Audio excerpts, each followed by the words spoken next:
요셉이 17살에 꿈 잘 꾸고 하나님이 주시는 꿈을 꾸고 해몽하고 형들에게 미움받아가지고 미디안 장사꾼에 팔려서 보디발 장군의 집에 노예로 들어가 보디발의 아내가 유혹해도 넘어가지 않아야, 그리고 술 맡은 떡 맡은 관원장의 감옥 생활에서도 약속 지키지 않아 그 세월이 13년이에요. 천금 같은 야곱의 11번째 아들이 꿈 하나 해몽하고 형들한테 미움받아서, 왜 미움받아? 너가 진짜 우리의 왕이 되느냐, 우리의 주인이 되느냐, 우리가 너에게 절해야 되느냐, 미워서, 상대적 관계에서 싫어서 이 어린 동생을 그렇게 노예로 팔아버려요. 13년 노예 생활과 요셉의 삶을 정리해 보면은 억울하고 아프고 위증과 거짓과 모해와 말할 수 없는 수모를 당하며 살지만은 요셉은 성경 66권 어디에서도 그 입에 원망이 있었다, 너와 나의 관계 개념에 불평이 있었다, 이런 어려움을 겪을 때 하나님 앞에 원망을 했다. Why? 왜 이러십니까? 질문 한번 했다. 어디 있어? 아무 데도 없어요. 여기도 하나님의 뜻이 있으려니 하고 가다 보니까 13년 만에 세계 1등 국가의 애굽의 총리가 되는 거예요. 사울이, 온 백성들이 블레셋과의 싸움에서 돌아올 때 사울이 죽인 자는 천천히요, 다윗이 죽인 자는 만만이라는 소리가 짜증나서 저 다윗만 죽여버리면 백성들이 나를 칭송할 텐데 하면서 그 다윗을, 사위가 되는 다윗을 죽이려고 얼마나 10년을 찾아다녀. 한 번은 3,000명의 군사를 동원하여 쥐잡듯이 다윗을 잡으려 하지만은 하나님이 보호하신 자 누구도 터치 못합니다. 아멘. 그러다가 다윗이 오히려 사울을 죽일 기회가 왔잖아. 신하들이 뭘 합니까? 왕이여, 다윗이여, 이제 사울을 죽일 때가 됐습니다. 절호의 기회입니다. 잘 들어보세요. 하나님의 뜻입니다. 그때 다윗이 한 말이에요. 그런 말씀하면 안 돼. 여호와의 기름 부은 종을 내가 어찌 손대랴. 그리고 사울의 옷자락만 살짝 잘라 내가 당신을 죽일 수 있었으나 죽이지 아니한 것은 하나님의 종이기 때문에, 그때 사울이 두 손 들고 내가 잘못했다 다윗하고 회개한 장면을 우리 공부 다 했잖아. 이 다윗의 여정을 성경을 들여다보게 되어지면은 억울하고 아프고 속상하고 온갖 고난과 위해를 다 당하면서도 단 한 번도 하나님 앞에 관계하는 사람들 앞에 원망 없다, 불평 없다, 정죄하지 아니한다. 날마다 여기도 하나님의 뜻이 있으려니 하고 또 넘어가다가 드디어 하나님의 마음에 딱 맞는 자로서 왕이 되어지고 그의 족보에서 예수 메시아가 탄생되는 거예요. 사도 바울이 다메섹 도상에서 예수님을 만나기 전에 그는 히브리인 중에 히브리요, 베냐민의 지파요, 가말리엘의 문화생이요, 율법으로 613가지를 모르는 것도 없고 안 지킨 것도 없는 완벽한 법률학자요, 거기다가 유대인으로서 로마의 시민권까지 갖고 있었다. 현대어로 말을 바꾸면 족보도 최고, 학벌도 최고, 명예와 권력과 돈과 부경화가 당대의 바울을 따를 자가 없는 현대인들이 추구하는 모든 걸 한 몸에 지녔던 이 사울이 대제사장에게 체포영장을 발부받아가지고 다메섹에 예수에 있다 하여 잡으러 가다가 도상에 예수를 만났단 말이야. 예수를 만나기 이전에는 예수는 사입이, 예수를 따른 자도 사입이라고 외치다가 예수를 직접 만나고 나니까 사울이 깨닫잖아요. 180도가 아니죠, 360도 전환되잖아요. 나 이제 알았습니다. 이 세상에서 가장 고상한 지식은 가말리엘을 통하여 배운 학문이 아니라 예수님을 아는 것입니다. 아멘. 최고의 가치는 족보가 아닙니다. 학벌이 아닙니다. 돈과 명예와 권력이 아닙니다. 이 땅에 사는 날 동안의 지고한 가치 개념은 하나님이 나를 알아주시는 것입니다. 여기에 걸리니까 이제까지 갖고 있던 온갖 좋은 것들이 배설물처럼 느껴지니까 분토처럼 다 버려버리고 그날부터 로마 감옥에 순교할 때까지 어떻게 살아? 40에 하나 감만 39대면을 5번 맞아. 왜? 예수 믿다가. 예수 안 믿은 그런 매 맞을 일이 없어요. 3번 태장 맞아 1번 돌로 맞아 바다와 강과 시내에 죽을 곱이 수도 없이 넘겨 동족들에게도 이방인들에게도 모해를 당해 위증을 당해 인격 살인당해 죽을 곱이 넘겨 장가 못 가 병들어 가난하게 되어 남들이 볼 때 다 실패자로 전락한 것 같지만은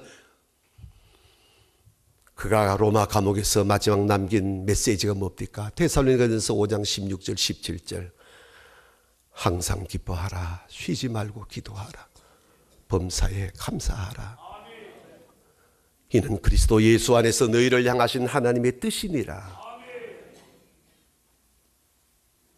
그 바울의 여정에 다메스커스 도상에 예수를 만난 이후에 바울의 삶의 여정에 원망이 있나 불평이 있나 비판 정죄가 있나 남의 말을 나쁘게 한 것이 있나 하나도 없습니다. 여기도 하나님의 뜻이 있으려니 하고 또 넘어가고 또 넘어가다가 마지막 로마의 감옥에 순교했으나 그 바울을 통하여 세계 역사가 뒤집어진단 말이죠. 우리가 살다 보면 힘든 일 있어요.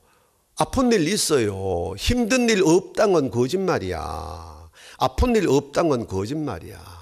바다를 항해하면 풍랑이고 바람 부는 것처럼 인생 여정도 다를 바가 없어. 저도 할 말 많대. 보따리 들면 한 달은 더 해야 된다. 그러나 우리가 이 세상 사는 날 동안에 아무리 할 말이 형산강물처럼 많다 할지라도 성경이 뭘 하느냐? 이사야 43장 18절에 이전 것은 기억하지도 말고 옛적 일은 생각지도 말라. 아멘. 지난 날 걸 자꾸 말하고 생각하면 앞이 보이지 않아요. 그래서 고린도후서 17장에 5장 17절에 누구든지 그리스도 안에 있으면 누구든지 예수 안에 있으면 새롭게 만들어진 존재라. 아멘이야. 얼마나 잘하노. 인격적으로 신앙적으로 삶의 모든 게 달라졌다 이 말입니다. 그 다음 말이 뭡니까? 보라 이전 것은 지나갔으니 새 것이 되었도다. 2020년도는 우리 교회의 축복 분기점입니다. 아멘. 이제부터 한 해 동안은 하나님을 기쁘시게 하고 이웃을 행복하게 할 수 있는 우리 교회 본래의 모습으로 회복되는 한 해가 될 줄로 믿습니다. 하나님 앞에는 Y를 쓰면 안 돼요. 성경 공부했잖아 우리가. 왜란 말을 쓰는 사람은 믿음 없는 자의 몫이에요. 믿음 있는 자는 절대로 왜란 말을 쓰지 않는 걸 여러분도 마음에 담는 한 해가 되기를 바랍니다. 저의 일생의 삶의 철학이기도 하지만 목회 기본들이 뭐냐? 누구 때문에 저는 한 번도 쓰지 않습니다. 무엇 때문에를 저는 걸었습니다. 누구 때문에를 걸면은 날마다 너 때문에 원망, 너 때문에 불평, 너 때문에 짜증나지만은 무엇 때문에를 걸면은 그 모든 일들을 사안을 찾아 들어가고 돌아오면은 그 마지막 원인 행위가 나에게 있다는 거예요. 이때 회개가 나오는 것이고 이때 좋은 자리에 올라가도 교만하지 아니하는 거예요. 너 때문이 아니야. 이건 사단이 쓰는 거예요. 아담이 하와를 핑계대요. 하와가 뱀을 핑계대요. 언제나 마귀는 너 때문이에요. 그러나 성령 안에서는 무엇 때문에를 걸면은 모든 것이 하나님의 섭리만 보이는 거예요. 우리 교회 기본 틀이 그런 거예요. 할렐루야. 이 은혜가 여러분의 것이 되기를 주의 이름으로 축복합니다. 요셉의 13년이 이것 때문에 견디는 거예요. 다윗의 10년 세월이 이것 때문에 견디는 거예요. 바울 사도의 다메스커스 도상의 회심 이후에 로마 감옥에 순교할 때까지의 역사가 이것 때문에 버틴 거예요. 그리고 이들은 인류 역사의 성경 역사의 역사 중심의 센터의 축복의 주인공들로 서는 거예요. 우리 포항중앙교회가 그렇게 70년을 엮어온 줄로 믿습니다. 그게 우리 교회 본래 모습인 줄로 믿습니다. 이 은혜가 2020년도에 우리 모두의 마음에 강물처럼 흐르기를 주의 이름으로 축복합니다. 저는 확신하는 게 하나 있어요. 제가 선택하고 제가 사랑하고 제가 신뢰하는 여러분 제 목회단상 마지막 글 기억납니까? 나는 우리 담임 목사님을 내 아들로 마음에 담고 나를 아프게 하고 나를 미워할지라도 절대 미워할 수 없는 아프게 할 수 없는 나의 아들로 이미 주님 앞에 서원했다면 나는 이 담임 목사를 믿는 신뢰가 있어요. 교인들을 잘 이끌어가게 되어지고 우리 교회를 다시 세계 중앙에 세울 수 있는 탁월한 리더십이 있는 줄로 믿습니다. 나는 믿습니다. 우리 교회 당회 호락호락 보지 마세요. 여러분이 볼 때 저 사람이 어떻게 장로 되었나 싶지만은 정말로 하나님 앞에 사울같이 왕 될 때 겸손하여 행구나무 사이 진보다리 속에 숨어있는 겸손한 사람이었으나 왕이 되고 2년이 되면서부터 사울은 사무엘의 말을 듣지 않아요. 하나님이 말씀합니다. 저가 너의 말을 듣지 않은 것이 아니라 나의 말을 듣지 않은 것이다. 너를 무시하는 것이 아니라 나를 무시하는 것이다. 사울은 15장 마지막 절에서 하나님께 버림받아요. 31장 가서 족보가 끊어져 버려요. 그러나 하나님은 다윗을 봅니다. 이는 내 마음에 딱 맞는 사람이라. 아멘. 하나님의 마음에 맞는 자가 되기를 주의 이름으로 축원합니다. 하나님의 마음에 맞아야 합니다. 사람의 마음에 맞으면 안 되는 거예요. 하나님의 마음에 맞으면 지금 아프지만, 지금 고통스럽지만, 지금 억울하지만은 반드시 요셉같이, 다윗같이, 바울같이 역사에 세우는 줄로 믿습니다. 이것이 여러분의 틀이 되기를 주의 이름으로 축복합니다. 다윗도 마찬가지고 바울 사도도 마찬가지예요. 옛날 얘기 하나 할게. 내가 다 설교했는 건데 한 번 더 써먹으려고. 신방을 했잖아요. 점심을 먹었거든. 커피타임 시간이 됐거든. 어떤 권사님은 15도 돌아앉더라고. 어떤 집사는 45도 돌아앉더라고. 어떤 권사는 180도 돌아앉더라고. 점심 먹고 난 다음에. 그러더니만 돌아앉아 가방에 뭘 꺼내야 되만 뭘 탁탁탁탁 찍더만은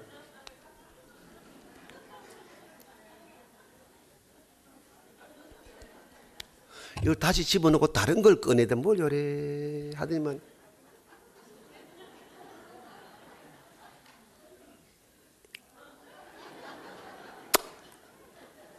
나는 끝난 줄 알았다. 다시 넣더니 뭐 휴지 한 장 꺼내야 되만은 지금 뭐 하는 거예요? 점심 먹고 지워진 화장 고치는 거야. 뭘 보고? 거울 왜 봐? 아무리 화장 전문가라도 거울 보지 않고 루즈 칠해봐라. 쥐 잡아먹은 것이 된다.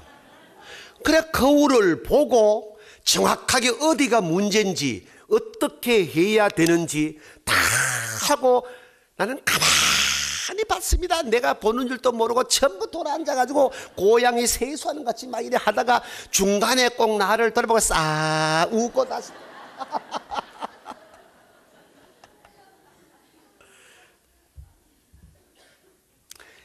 이 사건 때문에 여러분 기억도 못하겠지만 사무엘상 12장 14절서 18절까지의 통감의 지혜로 살아가는 설교 제목이 그때 나온 거예요. 거울을 보고 거울을 보아야 어디가 문제인지 어떻게 해야 되는지를 알고 처리하듯 역사를 거울로 볼 줄 알아야 지금 내가 여기서 무슨 말을 해야 되는지 어떤 행동을 해야 되는지 된다 이 말입니다. 포항중앙교회 하늘에 뚝 떨어진 교회 아니에요. 땅에 솟아올라온 교회 아니에요. 역사가 있어요. 우리 교회 곳곳에 숨결이 쉬고 있어요. 그 역사에 우리 선대 어른들을 비롯하여 여러분의 눈물과 땀과 피와 기도와 삶이 다 포진되어 있는 게 우리 교회예요. 어제 우리 교회에 와서 함부로 교회를 넘어뜨려? 적어도 포항중앙교회 이야기를 하려면은 70년 역사를 한 번쯤은 들여다보고 말할 줄 알아야지. 아멘. 하늘에 뚝 떨어진 교회 아니에요. 땅에 솟아 올라온 교회 아니에요. 다 선대 어른들의 눈물과 땀과 피와 재산과 삶이 여기다 포진되어 있어요. 이 역사를 거울로 볼 줄 알아야 내가 지금 여기서 집사로 장로로 권사로 성도로 무슨 말을 해야 우리 교회가 행복하고 무슨 행동을 해야 우리 교회가 복을 받는가 답이 나오는데 역사를 보지 못하고 그 말씀을 거울로 보지 못하게 되어지는 우를 범해서는 안 된다는 거예요. 아멘. 그래서 거울이란 예표가 된다, 본보기가 된다라는 말을 갖고 있는 거예요. 고린도 교회가 우상 섬긴 제물 때문에 분쟁이 생겼잖아요. 그렇죠? 우상 섬긴 제물 먹는 게 죄냐 아니냐 시끄러웠단 말이야. 그러니까 자연스럽게 바울파, 게바파, 아볼로파, 그리스도파 파당이 생겨났단 말이에요. 그때나 지금이나 지상교회는 다를 바가 없어. 그래 교회가 시끄러워지니까 하나님이 바울을 통하여 주사기를 놓는 거야. 왕진 가방 들지도 아니하고 말씀에 주사기를 딱 넣는 게 올 본문이거든. 시끄럽고 분쟁 생기게 되어지니까 바울이 하다 못하 편지를 보는데 바울의 편지지만 이건 하나님의 말씀인 줄로 믿습니다. 8절 그들 중에 어떤 사람들이 음행하다가 하루에 2만 3천 명이 죽었나니 우리는 그들과 같이 하지 말자. 9절 그들 가운데 어떤 사람들이 주님을 시험하다가 뱀에게 멸망당했나니 우리는 그렇게 주를 시험하지 말자. 아멘 좀 크게 하면 더 나나. 어떤 사람들이 하나님을 원망하다가 다 멸망을 당했나니 우리는 하나님을 원망하지 말자. 11절 그들에게 일어난 이런 일은 오늘 우리에게 거울이 되어 개역 개정판의 본보기가 되어 또한 말세를 만난 우리를 일깨우려 깨우치려고 기록되었느니라. 아멘. 고린도 교회가 시끄러우니까 바울이 말하는 겁니다. 바울을 통하여 하나님 말씀하는 겁니다. 너희 조상들이 하나님을 원망하다가 멸망당했는 거 너희 알잖나? 하나님을 시험하다가 뱀에 물려 죽은 거 알잖냐? 하나님 앞에 간음하다 하루에 2만 3천 명씩 죽어 나간 거 알잖냐? 그러니까 이런 일들이 오늘 우리에게는 거울이 되어 이런 역사를 보고 우리는 그렇게 하지 말자. 바울 사도를 통하여 우리가 교훈받는 것이지만은 예수를 딱 보는 순간에 자기를 보았단 말이에요. 역사를 보면 자기를 볼 수 있어요. 말씀을 보면 자기를 볼 수 있어요. 이 모든 말씀에 통합적으로 예수 앞에 서면은 나를 보는 거예요. 나를 보니까 바울 사도의 고백이 뭡니까? 그렇게 당당했던 바울이 나는 만삭되어 나지 못한 자와 같습니다. 죄인의 괴수입니다. 사도 가운데 작은 자입니다. 혁명적인 선언이 나오는 거예요.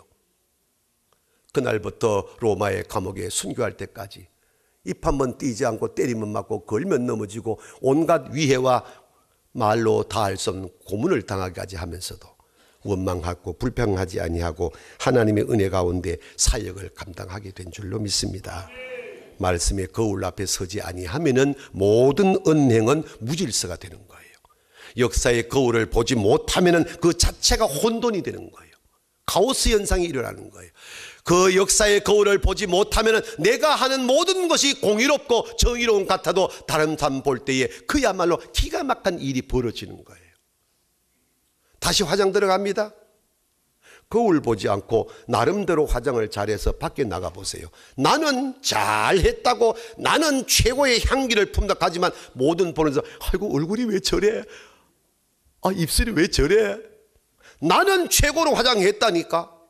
근데 남들이 볼 때는 더러워서 얼굴을 찡그리고 고개를 돌린단 말이에요. 포항중앙교회가 2020년도에 역사의 거울 앞에 서기를 바랍니다. 말씀의 거울 앞에 서기를 바랍니다. 예수 그리스도 앞에 서기를 바랍니다. 그때 나를 봅니다. 아하, 내가 만삭되어나지 못한 자와 같구나. 죄인의 괴수구나. 사도 가운데 가장 작은 자구나. 그때부터 입을 딱 다물어 버리고 온갖 고난과 역경 가운데서도 날마다 주님을 찬송하고 감사함으로 사명 감당한 바울 때문에 오늘 저와 여러분도 여기 있는 줄로 믿습니다. 멈추어 보십시오. 엊그제만 해도 여러분 서로 언니야 동생아 형아야 아우야 아이고 아버지 장로님 다 그래 살았잖나. 한번 여쭤볼게요. 우리가 원수가? 원수 맞는 모양이네. 아니잖아. 예수 안에 형제 자매 아니가. 그럼 성경대로 살아야지. 그렇기 때문에 이 말씀의 틀을 짜는 게 창세기 1장 27절이에요. 하나님이 남자와 여자를 창조하시되 할 때 누구의 모양과 형상대로 만드셨대? 아이고 알기야 얼마나 잘하노. 이미지라는 하나님의 모양과 형상 그대로가 저 자신인 줄로 저는 고백합니다. 나만 그렇습니까? 내 옆에 앉아있는 분도 하나님의 모양과 형상 그대로인 줄로 믿으면 아멘? 정말 아멘? 예, 인사시간 또 돌아왔다. 하나님 안녕하십니까? 시작. 집사님 안녕하십니까? 권사님 안녕하십니까? 그래도 마음자리에는 하나님 안녕하십니까가 이어져야 된다 이 말입니다. 이게 교회의 기본이에요. 기독교 신앙은 여기 출발하는 거예요.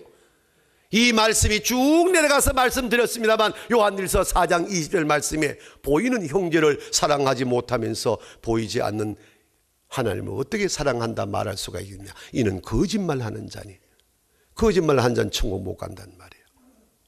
그러면 여러분 곁에 있는 분이 하나님과 다를 바 없다는 마음을 가지면은 모든 관계가 이해 못할 관계 없고 용서 못할 관계 없고 관용 못할 관계 없고 사랑 못할 관계가 없단 말이에요. 이것이 원래 우리 포항중앙교회 기본 틀이에요. 제가 20년 사는 동안 여러분 정은 나이가 시끄러운 일이 한 번도 있었나? 얼굴 붉힌 일이 한 번도 있었나? 마당에서 애가 쫓아와도 할아버지하고 쫓아오는 애도 있고 목사님은 애도 있고 딱 앉아 팔 벌리면 쫓아와서 입을 들이면 5번 쭉쭉쭉쭉 하고 돈 10,000원 주고 나중에 알았지만 얘가 내가 좋아서 입 맞춘 게 아니고 돈 10,000원 받으려고 그 애들이 커서 청년이 되고 집사 됐다 이 말입니다. 우리 권사님들 내 뺨에 뺨 안 붙은 권사 누가 있노? 우리 장로님 내 품에 안 안긴 장로가 누가 있노? 날마다 감사했잖아. 날마다 행복했잖아. 날마다 파한대소했잖아. 근데 감기가 너무 오래 가면 안 돼. 폐렴 걸려. 적당해 빨리 주사 잘 맞고 영적 감기 몸살 끝내고 2020년도에는 건강하게 하나님을 기쁘시게 이웃을 행복하게 하는 그런 은혜가 더하게 되기를 주의 이름으로 축복합니다. 갈라디아 5장 22절 23절 말씀입니다. 성령의 열매는 사랑과 희락과 화평과 오래 참음과 자비와 양선과 충성과 온유와 절제니 이를 제어할 방법이 없다. 아멘. 성령 받은 사람은 삶을 통하여 말도 행위도 이렇게 자연스럽게 연출되는 줄로 믿습니다. 이외에서 벗어나면은 성령의 사람이 아니란 말이에요. 반대로 사랑의 반대가 뭡니까? 미움이에요.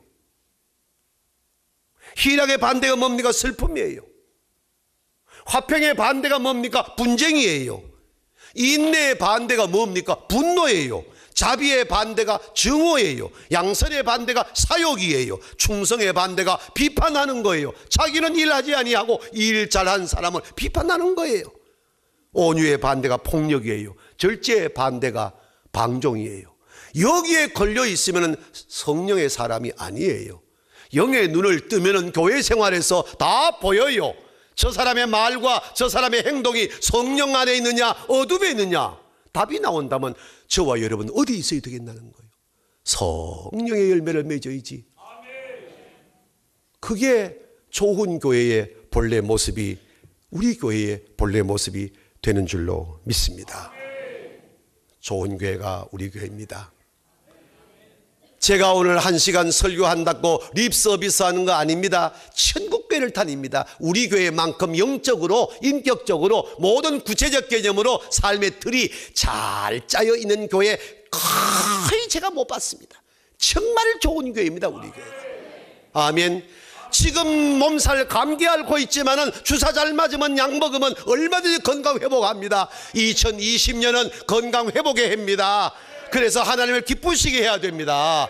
사람들을 이웃들을 행복하게 해야 됩니다. 우리 교회 때문에 포항의 기독교회가 아파하면 안 됩니다. 우리 교회 때문에 53만이 힘들면 안 된단 말이에요. 2020년도 하나님을 기쁘시게 하고 이웃을 행복하게 하는 역사의 거울 앞에 서서 한 번 더 우리 자신을 볼 수 있는 은혜가 있기를 축복합니다.